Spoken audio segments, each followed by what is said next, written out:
Kicking us off today, we have Teen Voice with BNEWS Director Rich Hosford, so let's welcome him to the studio. Well, thank you very much. Hello, everybody. Hello. Hello. Hi.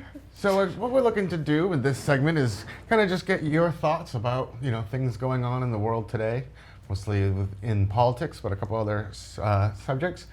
So as anybody who has turned on any news, television show, any news app, any newspaper, if people still read those. You turn on My newspaper? parents. Well, you don't turn them on. But open the newspaper. Yep. You'll see that there's been pretty much nonstop coverage of the Trump impeachment Yes. Yeah. debates in the House. Then now they're going to be moving to the Senate. So where we are now is, as I said, the House did pass, and now the articles of impeachment will be sent to the Senate, where they will have a trial and decide whether or not to remove the president. Now the House is controlled by the Democrats, the Senate's controlled by the Republicans, so there's a lot of people thinking that it's not going to happen. But just to start off, in general, what are your thoughts about all of this? Well, I think that it's difficult because anyone can see it either way. I Right. think that's the, an issue, is that there's a lot of ways that you can, if you look at it the right way with the right lens, you can be like, this is how it went, or this is how it went, kind of thing. So I think it's hard to convince people of one way or another because it's hard to change views on something as complex as this. Right. Especially since it's so overcomplicated, there's so many different perspectives that can be taken, so that you can see what his actual goal was. You don't really know, and he's not completely honest about everything that he says. He's hiding stuff, as shown through his obstruction of Congress. He's still hiding things, so there is no real way to know exactly what the perspectives should be. Right. Now, the government is set up to have co-equal powers, right? Yes. Yeah. We all remember that Yeah. from Checks and from, balances. from elementary school. We got that. So do you think that just simply a president saying to another branch of government, you have no power over me, is enough to justify him being removed from office? Yes. Okay. I feel okay. No, yeah. Explain your point. Explain my point? Well, I think that checks and balances are an important part, and they're the reason that our government is the way that it is, right? With the three parties or three houses, kind of, that Three branches. three branches that most other governments in the world don't have, and I think that's the reason it's worked for so long. But so I think that taking that away, going to another branch and saying, you can't do this, essentially taking out what we've had for so long makes it show that he's not fit to be a president. Right. Yeah, because Okay. the whole checks and balances system was set up so no one could have too much power because they didn't want it to be like a monarchy. Yeah. So I think that does sort of qualify, I suppose, because they're not supposed to be able to do that. I do agree with both of your points, but also if it's just that he's saying don't do that, the Congress can have their own power as well, and they can have the power to disobey him if they believe in these checks and balances. Just immediately saying get out due to just one statement, they can have the power to overrule him. Well, there is the argument that, so what happened is he had an executive order saying that none of the people in the White House can go testify to Congress.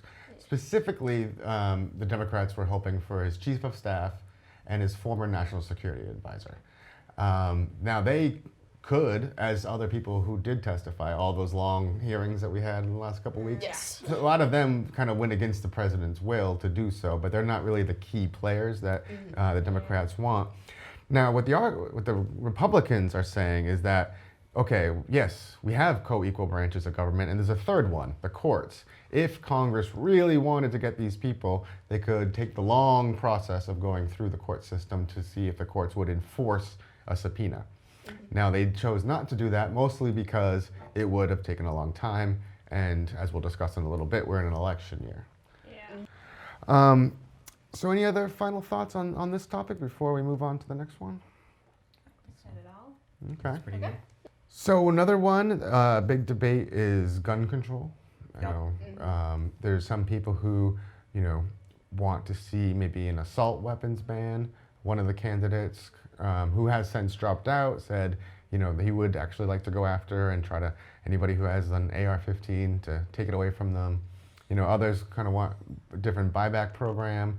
Incentivize people to get rid of their high-capacity firearms. What are your thoughts on anything related to gun control? Even every day up on Instagram, I see all these posts where it's like, oh, these kids die from uncontrolled gun usage and stuff. There's all this stuff, and it's horrible. But at the same time, you see them, and most people would just scroll past them. So I feel like those aren't the best way to get to us. But like the gun control thing is definitely a problem, but I don't think it's like. Never mind. I lost my train of thought. So I I don't even know where I was going. I do believe that guns should be banned, and if not banned, that they should have a lot more regulations behind them. Similar to what she was saying, I do see all these Instagram posts talking about like how much like all of this happens, like how many school shootings happen, and seeing like the stats on the news and stuff about like how many more school shootings we have than other countries and stuff. It's terrifying.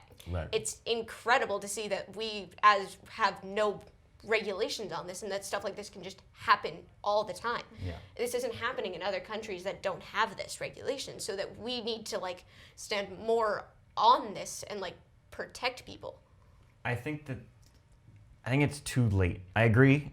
I think it's too late. I think that a lot of countries don't have this problem because they have regulations and, more of a society that doesn't deal with this kind of thing more often. But as America being the gun country of the world, if you will, it's like we've had this problem for a while, and I think it's hard to take away something from people that they really like in such a large scale. Yeah. You know what I mean? So I think that it's a big problem, and I think that there should be more regulations, and people should get their guns taken away from them to a certain extent. But I think it's not going to happen because it's too I difficult. don't know how they would go about that, because it's not like they could go to every single person in the U.S. home Yeah. and be like, do you have a gun? Oh, let's search your home to take away the gun. Yeah. Like, I feel like that would almost take away too many resources. Like, I feel like the way you would want to start would be like to take away, like to make more strict laws about having to like buy a gun and that Yeah. kind of thing, and Yeah. then go into the sort of way you have to figure out like who has gun permits and who doesn't. Yeah. Right. That is a big issue because, there are statistics saying that there's, far more guns than actual individuals in this country. Yeah. So obviously it's some people who have a lot of them. Yeah. Yes. The But average of guns is more than the people, so yeah, obviously. yeah, exactly. All right. I think we had a note. Yep.